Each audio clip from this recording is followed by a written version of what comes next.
ভূত বাগানের কথামালায় আজকের গল্প রাজশেখর বসু রচিত মহেশের মহাযাত্রা। আজকাল তোমরা সামান্য একটু বিদ্যে শিখে নাস্তিক হয়েছ, কিছুই মানতে চাও না। যখন আর একটু শিখবে তখন বুঝবে যে আত্মা আছেন, ভূত পেতনি এরাও আছেন, ব্রহ্মদৈত্য স্কন্দকাটা এনারাও আছেন। বংশলোচন বাবুর বৈঠকখানায় গল্প চলছিল। তার শালা নগেন বলল, আচ্ছা বিনোদদা, আপনি ভূত বিশ্বাস করেন? বিনোদ বলল, যখন প্রত্যক্ষ দেখব তখন বিশ্বাস করব, তার আগে হ্যাঁ না কিচ্ছুই বলতে পারি না। চাটুর্যে বললেন, এই বুদ্ধি নিয়ে তুমি ওকালতি করো? বলি, তোমার প্রপিতামহকে প্রত্যক্ষ করেছ?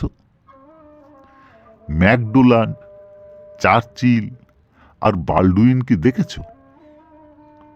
তবে তাদের কথা নিয়ে অত মাতামাতি করো কেন? আচ্ছা আচ্ছা, হার মানছি চাটুর্য মশাই, অপ্তবাক্য মানতে হয়। আরে প্রত্যক্ষ করা কি যাত্রার কর্ম? শ্রী ভগবান কখনো কখনো তার ভক্তদের বলেন, দিব্যং দদামিতে চক্ষু, সেই দিব্যদৃষ্টি পেলে তবে সব দেখতে পাওয়া যায়। নগেন জিজ্ঞেস করল, আপনি দেখতে পেয়েছেন চাটুর্যে মশাই? জ্যাঠামি করিস নে।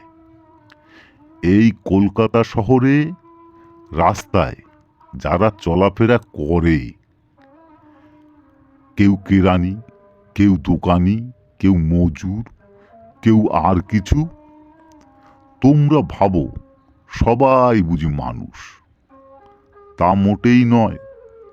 তাদের ভেতর সর্বদাই দু-দশটা ভূত পাওয়া যায়, তবে চিনতে পারা দুষ্কর। এইরকম ভূতের পাল্লায় পড়েছিলেন মহেশ মিত্তির। তিনি কে জানো না? আমাদের মজিলপুরের চরণ ঘোষের মামার শালা। এককালে তিনি কিচ্ছুই মানতেন না, কিন্তু শেষ দশায় তাকেও স্বীকার করতে হয়েছিল। সকলে এক বাক্যে বললেন, কি হয়েছিল বলুন না চাটুর্যে মশাই। চাটুর্যে মশাই হুকোটি হাতে তুলে বলতে শুরু করল, 30-40 বছর আগেকার কথা। মহেশ মিত্তির তখন শ্যামবাজারের শিবচন্দ্র কলেজে প্রফেসরি করতেন। অঙ্কের প্রফেসর, অসাধারণ বিদ্যে, কিন্তু প্রচণ্ড নাস্তিক। ভগবান, আত্মা, পরলোক কিচ্ছুই মানতেন না। এমনকি স্ত্রী মারা গেলে আর বিবাহ পর্যন্ত করেননি। খাদ্যাখাদ্যের বিচার ছিল না। বলতেন, শুয়োর না খেলে হিঁদুর উন্নতির আশা নেই। ওটা বাদ দিয়ে কোনো জাত বড় হতে পারেননি। মহেশের চালচলনের জন্য আত্মীয় স্বজন তাকে এক ঘরে করে দিয়েছিল। কিন্তু যতই অনাচার করুক, তার স্বভাবটা ছিল অকপট। পারতপক্ষে মিথ্যে কথা কইতেন না। তার পরম বন্ধু ছিলেন হরিনাথ কুণ্ডু।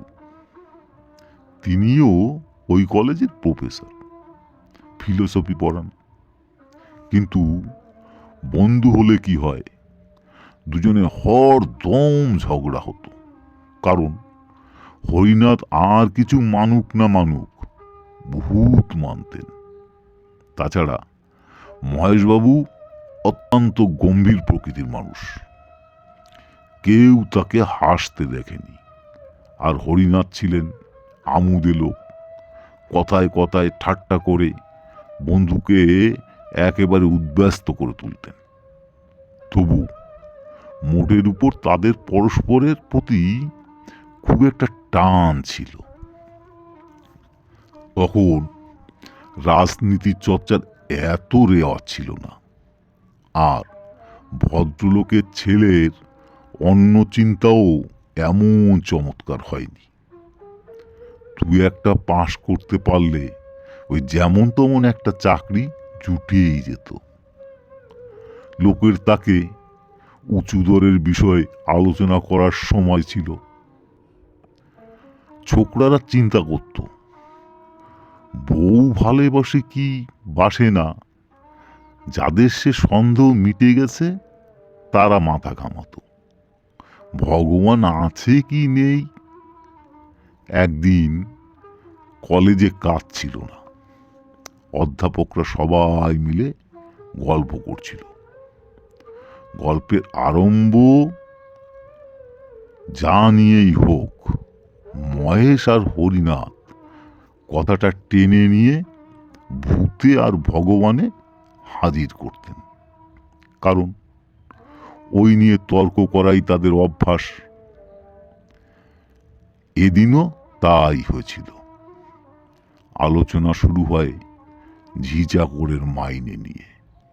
কলেজের পণ্ডিত দীনবন্ধু বাচস্পতি মশাই দুঃখ করছিলেন, ছোট লোকের লোভ এত বেড়ে গেছে যে আর পেরে ওঠা যায় না। মহেশবাবু বললেন, লোভ সকলেরই বেড়েছে, আর বাড়াই উচিত, নইলে মনুষ্যত্বের বিকাশ হবে কিসে? পণ্ডিত মশাই উত্তর দিলেন, লোভে পাপ, পাপে মৃত্যু। মহেশবাবু পাল্টা জবাব দিলেন, লোভ ত্যাগ করলেও মৃত্যুকে ঠেকানো যায় না। তর্কটা তেমন জুৎসই হচ্ছে না। তাই না দেখে হরিনাথবাবু একটু উস্কে দেওয়ার জন্য বললেন, আমাদের মতো লোকের লোভ হওয়া উচিত মৃত্যুর পর। মাইনে তো পাই মোটে 250, তাতে ইহকালের কটা শখই বা মিটবে। তাই তো পরকালের আশায় বসে আছি। আত্মাটা যদি স্বর্গে গিয়ে একটু ফুর্তি টুর্তি করতে পারে। দীনবন্ধু পণ্ডিত বললেন, কে বললে তুমি স্বর্গে যাবে? আর স্বর্গের তুমি জানোই বা কি? সমস্ত জানি পণ্ডিত মশাই। খাসা জায়গা, না গরম না ঠান্ডা, মন্দাকুনি কুলকুল বইছে, আর তার ধারে ধারে পারিজাতের ঝোপ। সবুজ মাঠের মধ্যিখানে কল্পতরু গাছে আঙুর, বেদানা, আম, রসগোল্লা, কাকলেট সব রকম ফল আছে। ছেড়ো আর খাও। জন কতক ছোকরা দেবদূত গোলাপি উন্নি গায়ে দিয়ে সুধার বোতল সাজিয়ে বসে রয়েছে, চাইলেই ফটাফট খুলে দেবে। ওই হেতা কুঞ্জবনে ঝাঁকে ঝাঁকে অপ্সরা ঘুরে বেড়াচ্ছে। দুদণ্ড রসালাপ করো, কেউ কিচ্ছুটি বলবে না। যত খুশি নাচ দেখো, গান শোনো, আর কালো হাতি চাও তো নারদমুনির আস্তানায় যাও। মহেশবাবু বললেন, সমস্ত গাঁজা। পরলোক, আত্মা, ভূত, ভগবান কিচ্ছুই নেই। ক্ষমতা থাকে তো প্রমাণ করো। তর্ক জমে উঠল। প্রফেসররা কেউ এক পক্ষে কেউ অপর পক্ষে দাঁড়িয়ে গেলেন। পণ্ডিত মশাই দারুণ অবজ্ঞায় ঠোঁট উল্টে বসে রইলেন। বৃদ্ধ প্রিন্সিপাল যদুষাণ্ডের রফা করে বললেন, ভূতের তেমন দরকার দেখি না, কিন্তু আত্মার ভগবান বাদ দিলেও চলে না। মহেশ মিত্র বললেন, কেউই নেই, আমি 10 মিনিটের মধ্যে প্রমাণ করে দিচ্ছি। হরিনাথ কুণ্ডু মহাশয় মহা উৎসাহে বন্ধুর পিঠে চাপড়ে বললেন। লেগে যাও। তারপর মহেশবাবু ফুল স্কেপ কাগজ আর পেন্সিল নিয়ে একটি বিরাট অঙ্ক কষতে লেগে গেলেন। ঈশ্বর, আত্মা আর ভূত, এই 3 রাশি নিয়ে অতি জটিল অঙ্ক, তার গতি বোঝে কার সাধ্য। বিস্তর যোগ বিয়োগ গুণ ভাগ করে হাতির সুরের মতো বড় বড় চিহ্ন টেনে অবশেষে সমাধান করলেন। ঈশ্বর ইকুয়াল টু 0, আত্মা ইকুয়াল টু ভূত ইকুয়াল টু 0। বাচস্পতি বললেন, বদ্ধ উন্মাদ। মহেশবাবু বললেন, উন্মাদ বললেই হয় না, এ হলো গিয়ে দস্তুর মতো ইন্টিগ্রাল ক্যালকুলেশন। সাধ্য থাকে তো আমার অঙ্কের ভুল বার করুন। হরিনাথ বললেন, অঙ্ক টঙ্ক আমার আসে না বাচস্পতি। যদি ভগবান দেখবার ভার নেন তো আমি মহেশকে ভূত দেখাতে পারি। বাচস্পতি বললেন, আমার বয়েই গেছে। মহেশবাবু বললেন, বেশ তো হরিনাথ, তুমি ভূত দেখাও না, একটার প্রমাণ পেলে আর সমস্ত আমি মেনে নিতে রাজি আছি। হরিনাথবাবু বললেন, এই কথা। আচ্ছা, আসছে হপ্তায় শিব চতুর্দশী পড়ছে। ওই দিন তুমি আমার সঙ্গে রাত 12টায় মানিকতলার নতুন খালের ধারে চলো। পষ্টাপষ্টি ভূত দেখিয়ে দেব, কিন্তু যদি কোনো বিপদ ঘটে তো আমাকে দুষতে পারবে না। যদি দেখাতে না পারো? আমার নাক কান কেটে দিও, আর যদি দেখাতে পারি তো তোমার নাক কানও কাটবো। প্রিন্সিপাল যদু সান্ডেল বললেন, কাটাকাটির দরকার কি, সত্যের নির্ণয় হলেই হলো। শিব চতুর্দশীর রাত্রে মহেশ মিত্তির আর হরিনাথ কুণ্ডু মানিকতলায় গেলেন। জায়গাটা তখন বড়ই ভীষণ ছিল। রাস্তায় আলো নেই, দুধারে বাবলা গাছ আর ঘন অন্ধকার, সমস্ত নিস্তব্ধ। দুজনে নতুন খালের ধারে পৌঁছে গেলেন।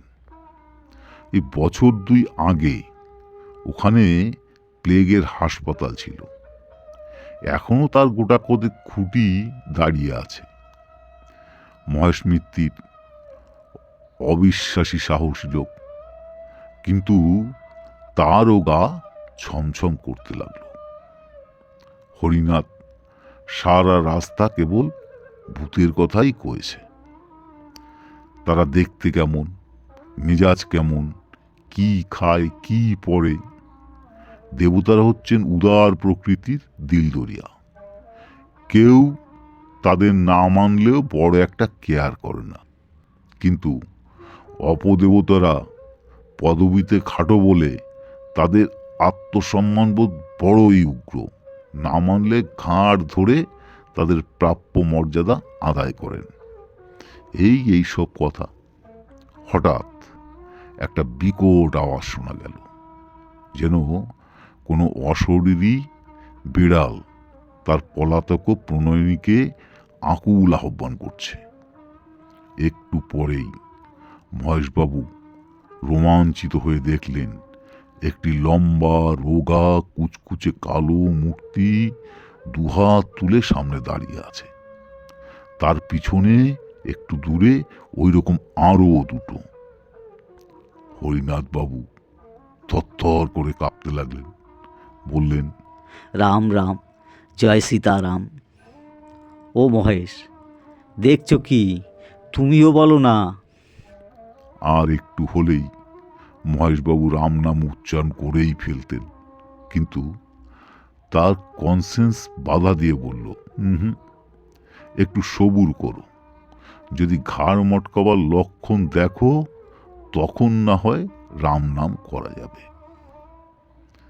এরা একটা পাকুড় গাছের নিচে ছিলেন।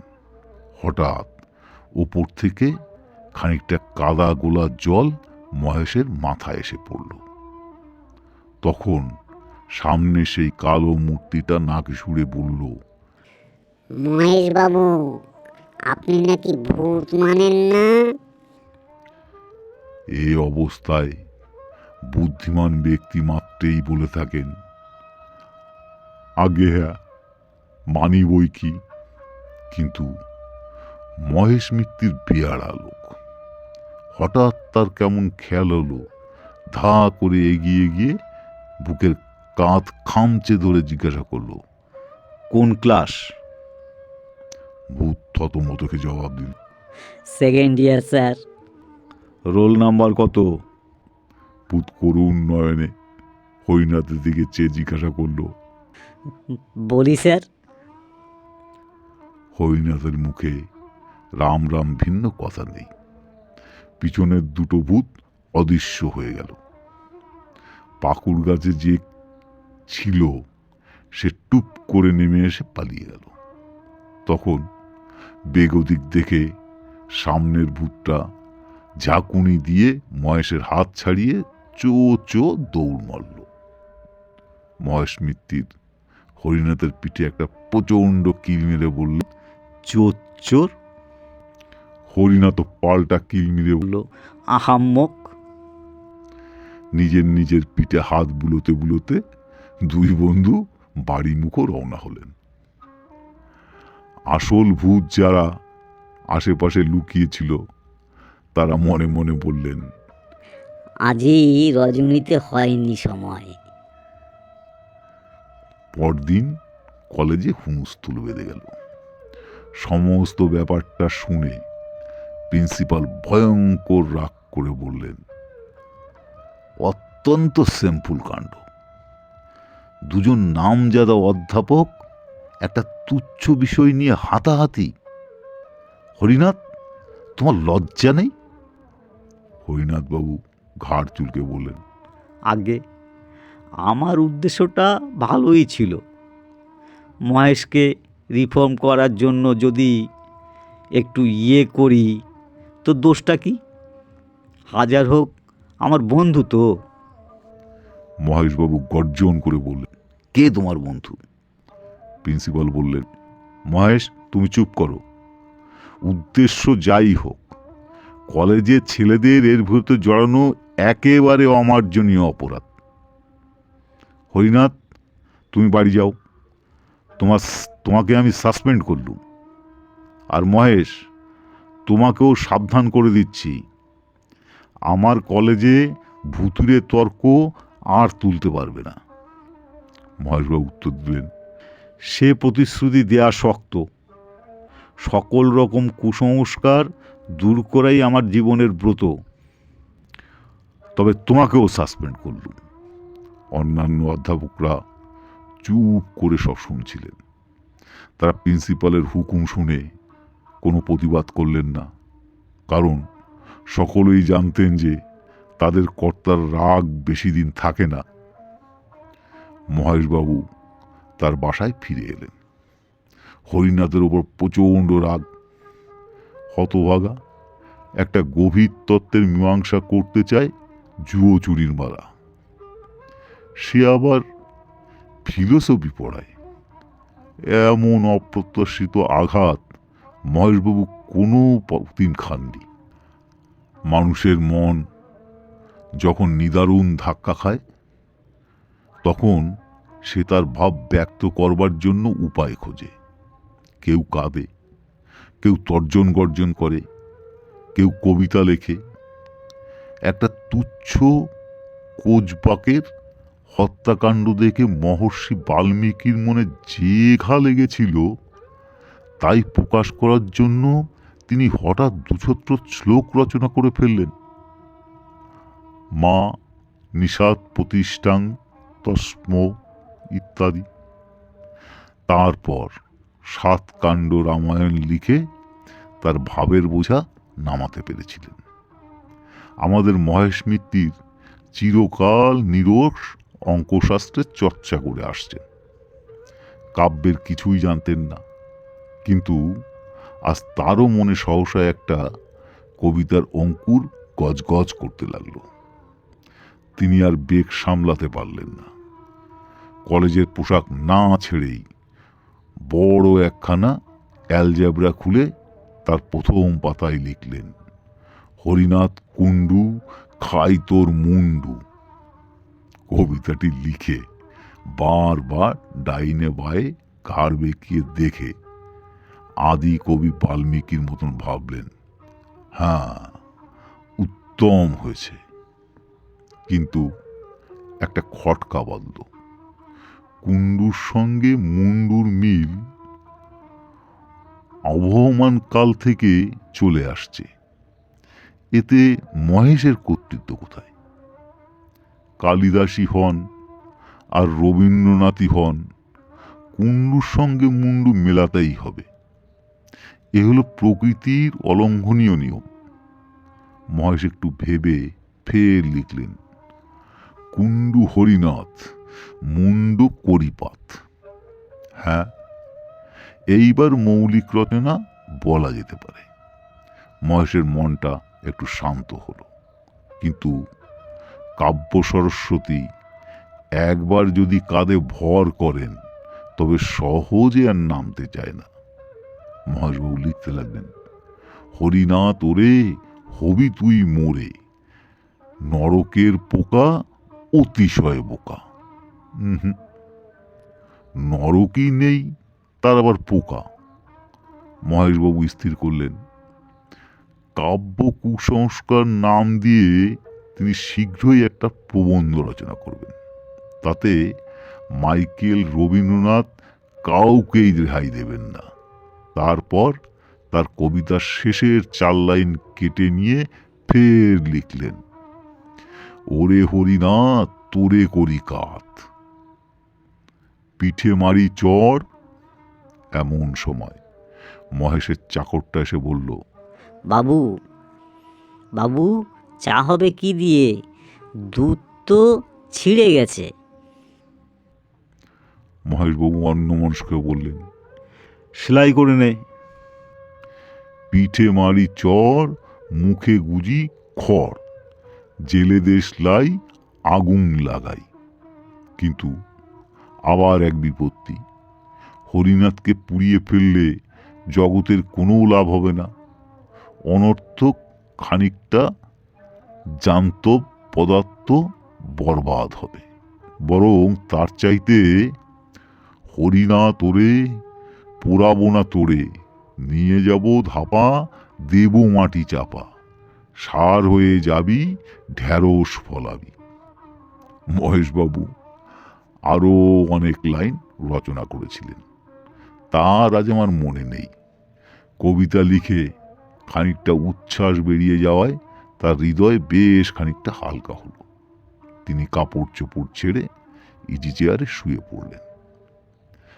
3 দিন যেতে না যেতে প্রিন্সিপাল মহেশ আর হরিনাথকে ডেকে পাঠালেন।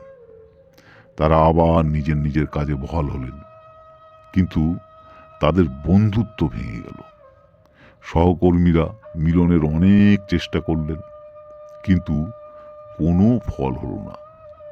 হরিনাথ বরং একটু সন্ধির আগ্রহ দেখিয়েছিলেন, কিন্তু মহেশ একেবারে পাথরের মতো শক্ত হয়ে রইলেন। কিছুদিন পর মহেশবাবুর খেয়াল হলো, প্রেততত্ত্ব সম্বন্ধে একতরফা বিচার করাটা ন্যায়সঙ্গত নয়। এর অনুকূল প্রমাণ কে কি দিয়েছে তাও জানা উচিত। তিনি দেশি বিলেতি বিস্তর বই সংগ্রহ করে পড়তে লাগলেন, কিন্তু তাতে তার অবিশ্বাস আরও প্রবল হলো। প্রত্যক্ষ প্রমাণ কিছুই নেই, কেবল আছে অমুক ব্যক্তি কি বলেছেন আর কি দেখেছেন। বাঘের অস্তিত্বে মহেশের সন্দেহ নেই, কারণ জন্তু বাগান গেলেই দেখা যায়। ভূত যদি থাকে তবে খাঁচায় পুড়ে দেখো না বাবু, না হয় একটু ধাপ্পাবাজি। প্রেততত্ত্ব চর্চা করে মহেশবাবু বেজায় চটে উঠলেন। শেষটায় এমন হলো যে ভূতের গোষ্ঠীকে গালাগাল না দিয়ে তিনি জল গ্রহণই করতেন না। পড়ে পড়ে মহেশের মাথা গরম হয়ে উঠছে। রাত্রে ঘুম হয় না, কেবল স্বপ্ন দেখেন ভূতে তাকে ভ্যাংচাচ্ছে। এমন স্বপ্ন দেখেন তার জন্য তার নিজের উপর রাগ হতে লাগলো। ডাক্তার বলল, পড়াশুনো বন্ধ করুন, বিশেষ করে ওই ভূতের বইগুলো। যা মানেন না তার চর্চা কেন করেন? কিন্তু ওইসব পড়া মহেশের এখন একটা নেশা হয়ে দাঁড়িয়েছে। পড়লেই রাগ হয়, আর সেই রাগই তার অসুখ। অবশেষে মহেশ মিত্তির কঠিন রোগে শয্যাশায়ী হয়ে পড়লেন। দিন দিন শরীর ক্ষয়ে যেতে লাগলো, কিন্তু রোগটা নির্ণয় কিছুই হলো না। সহকর্মীরা প্রায় এসে তার খবর নিতেন। হরিনাথও একদিন এসেছিলেন, কিন্তু মহেশ তার মুখ দর্শন করলেন না। 7-8 মাস কেটে গেল। শীতকাল, রাত 10টা। হরিনাথবাবু শোবার উদযাপ করছে। এমন সময় মহেশের চাকর এসে খবর দিল যে তার বাবু ডেকে পাঠিয়েছে, অবস্থা বড়ই খারাপ। হরিনাথ তখনই হাতিবাগানে মহেশের বাসায় ছুটলেন। মহেশের আর দেরি নেই, মৃত্যুর ভয় নেই। বললেন, হরিনাথ, তোমায় ক্ষমা করলুম, কিন্তু ভেবো না যে আমার মত কিছুমাত্র বদলেছে। এই রইল আমার উইল, তোমাকে ওসি নিযুক্ত করছি। আমার পৈতৃক 10,000 টাকার কাগজ ইউনিভার্সিটিকে দান করছি। তার সুদ থেকে প্রতি বছর একটা পুরস্কার দেওয়া হবে। যে ছাত্র ভূতের অস্তিত্ব সম্বন্ধে শ্রেষ্ঠ প্রবন্ধ লিখবে সে ওই পুরস্কার পাবে। আর দেখো, খবরদার শ্রাদ্ধ টাদ্ধ করো না। ফুলের মালা, চন্দন, কাঠ, ঘি এসব দিও না, একদম বাজে খরচ। তবে হ্যাঁ, 2-4 বোতল কেরোসিন ঢালতে পারো। 150 গন্ধক আর 500 সোডা আনানো আছে, তাও দিতে পারো। চটপট কাজ শেষ হয়ে যাবে। আচ্ছা, চললুম তাহলে। রাত প্রায় 11:30। মহেশের আত্মীয় স্বজন কেউ কলকাতায় নেই, থাকলেও বোধ হয় তারা আসতেন না। বড়দিনের বন্ধ। কলেজের সহকর্মীরা প্রায় সকলেই অন্যত্র গেছেন। হরিনাথ মহা বিপদে পড়লেন। মহেশবাবু চাকরকে বললেন, পাড়ায় জনকতক লোক ডেকে নিয়ে আসতে। অনেকক্ষণ পরে 2 মাতব্বর প্রতিবেশী এলেন। ঘরে ঢুকলেন না, দরজার সামনে দাঁড়িয়ে বললেন, চুপ করে বসে আছেন যে বড়, সৎকারের ব্যবস্থা কি করলেন? হরিনাথ বললেন, আমি একলা মানুষ, আপনাদের উপরই ভরসা। ওই বেলেল্লা হতভাগার লাশ আমরা বইব? ইয়ার কি বেছেন নাকি? এই কথা বলেই তারা সরে পড়লেন। হরিনাথের তখন মনে পড়ল, বড় রাস্তার মোড়ে একটা মটকোটা সাইনবোর্ড দেখেছেন, বৈতরণী সমিতি, ভদ্রমহোদয়গণের দিবারাত্র সস্তায় সৎকার। চাকরকে বসিয়ে রেখে তখনই সে সমিতির খোঁজে গেলেন। অনেক চেষ্টায় সমিতি থেকে 3 লোক জোগাড় হলো। 15 টাকা পারিশ্রমিক, আর শীতের ওষুধ বাবদ 9 শিকে। সমস্ত আয়োজন শেষ হলে হরিনাথ আর তার 3 সঙ্গী খাট কাঁধে নিয়ে রাত 2:30টার সময় নিমতলায় রওনা হলেন। অমাবস্যার রাত্রি, তার উপর আবার কুয়াশা। হরিনাথের দল কর্নওয়ালিস স্ট্রিট দিয়ে চলছেন। গ্যাসের আলো মিটমিট করছে। পথে জনমানব নেই। কাঁধের বোঝা ক্রমেই ভারী বোধ হতে লাগল। হরিনাথ হাঁপিয়ে পড়লেন। বৈতরণী সমিতির সর্দার ত্রিলোচন পাকরাশি বুঝিয়ে দিলেন, এমন হয়েই থাকে, মানুষ মরে গেলে তার উপর জননী বসুন্ধরার টান বাড়ে। হরিনাথ একলা নয়, তার সঙ্গীর সকলেই সেই শীতে গলদঘর্ম হয়ে উঠলেন। খাট নামিয়ে খানিক জিরিয়ে আবার যাত্রা। কিন্তু মহেশ মিত্রের ভার ক্রমশই বাড়ছে, পার এগোয় না। পাকরাশি বললেন, ঢের ঢের বয়েছি মশাই, এমন জগদ্দল মরা কখনো কাঁধে করিনি। দেহটা তো শুকনো, লোহা খেতেন বুঝি? 15 টাকায় হবে না মশাই, আরও 5 টাকা চাই। হরিনাথ তাতেই রাজি। কিন্তু সকলে এমন কাবু হয়েছে যে দুপা গিয়ে আবার খাট নামাতে হলো। হরিনাথ ফুটপাতে এলিয়ে পড়লেন। বৈতরণীর 3 জন হাঁপাতে হাঁপাতে টানতে লাগলো। উঠবার উপক্রম করছে, এমন সময় হরিনাথের নজর পড়ল কুয়াশার ভিতর দিয়ে একটা আবছা তাদের দিকে এগিয়ে আসছে। কাছে এলে দেখলেন কালো র্যাপার মুড়ি দেওয়া একটা লোক। লোকটি বলল, হ্যাঁ, আপনারা হাঁপিয়ে পড়েছেন দেখছি, বলেন তো আমি কাঁধে দিই। হরিনাথ ভদ্রতার খাতিরে 2-1 বার আপত্তি জানালেন, কিন্তু শেষটায় রাজি হলেন। লোকটি কোন জাত তা তারা জিজ্ঞাসা করলেন না, কারণ মহেশ মিত্তিরও চিরকাল সমদর্শী, এখন তো কথাই নেই। তাছাড়া যে লোক উপযাজক হয়ে শ্মশান যাত্রীর সঙ্গী হয় সে তো বান্ধব বটেই। ত্রিলোচন পাকরাশি বললেন, কাঁধ দিতে চাও দাও, কিন্তু বকরা পাবে না বলে রাখছি। আগন্তুক বললে, বকরা চাই না। এবার হরিনাথকে কাঁধ দিতে হলো না, তার জায়গায় নতুন লোকটি দাঁড়ালো। আগের চেয়ে যাত্রাটা একটু দ্রুত হলো, কিন্তু কিছুক্ষণ পর আর পা চলে না। ফের খাট নামিয়ে বিশ্রাম। পাকরাশি বললেন, 20 টাকার কাজ নয় বাবু, এ হলো মোষের গাড়ির বোঝা, আরও 5 টাকা চাই।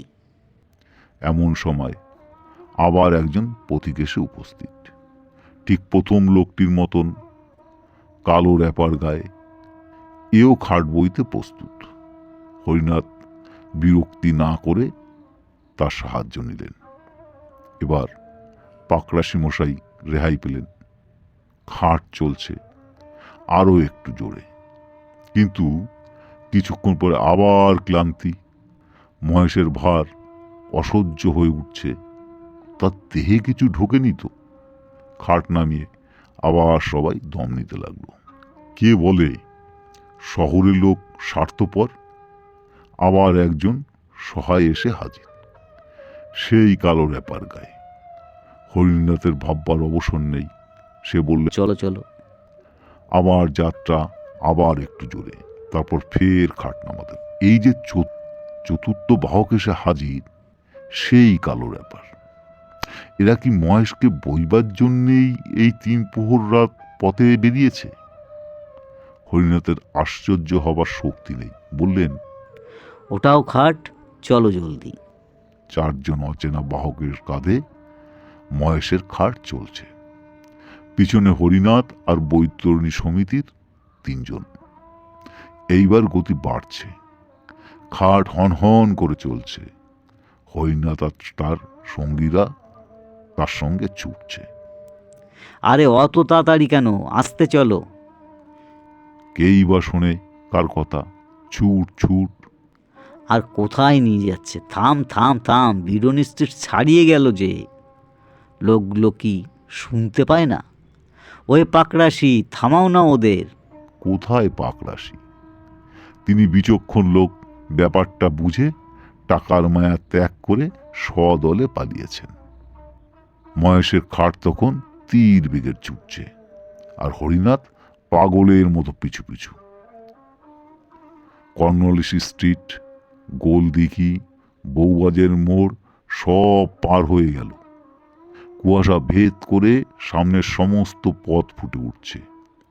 এ পথের কি শেষ নেই? রাস্তা কি উপরে উঠছে না নিচে নামছে? এ কি আলো না অন্ধকার? দূরে ও কি দেখা যাচ্ছে? সমুদ্রের ঢেউ না চোখের ভুল? হরিনাথ ছুটছে ছুটছে ছুটছে আর নিরন্তর চিৎকার করছে, থাম থাম, ও কি খাটের উপর উঠে বসেছে কে? মহেশ! আরে মহেশই তো। কি ভয়ানক! দাঁড়িয়েছে। ছুটন্ত খাটের উপর খাড়া হয়ে দাঁড়িয়েছে, পিছন ফিরে লেকচারার ভঙ্গিতে হাত নেড়ে বলছে। দূর দূরান্ত থেকে মহেশের গলার আওয়াজ এলো, হরিনাথ, ও হরিনাথ, ওহে হরিনাথ। কি? এই যে আমি। ও হরিনাথ, আছে আছে, সব আছে, সব সত্যি। মহেশের খাট অগোচর হয়ে গেল। তখনও তার ক্ষীণ কণ্ঠস্বর শোনা যাচ্ছে, আছে আছে। হরিনাথ মূর্ছিত হয়ে পড়লেন। পরদিন সকালে ওয়েলস্ট্রি স্ট্রিটের পুলিশ তাকে দেখতে পেয়ে বহু কষ্টে তাকে উদ্ধার করেন। বংশলোচনবাবু জিজ্ঞাসা করলেন, গয়ায় পিণ্ডি দেওয়া হয়েছিল কি? শুধু গয়ায়? পিণ্ডদান খাত এ পর্যন্ত সবই হয়েছে, কিন্তু কোনো ফল হয়নি। পিণ্ডি ছিটকে ফিরিয়েছে। তার মানে? মানে মহেশ পিণ্ডি নিলেন না, কিংবা তাকে নিতে দিল না। আশ্চর্য!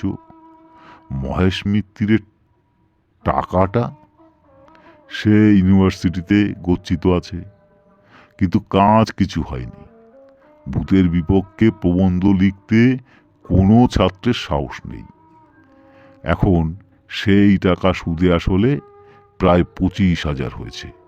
এবার সেনেটে প্রস্তাব ওঠে টাকাটা প্রত্ন বিভাগের খরচ করা হোক, কিন্তু ছাদের উপর এমন দুপদাপ শুরু হলো যে সবাই ভয়ে পালালো। সেই থেকে মহেশ ফান্ডের নাম আর কেউ করে না।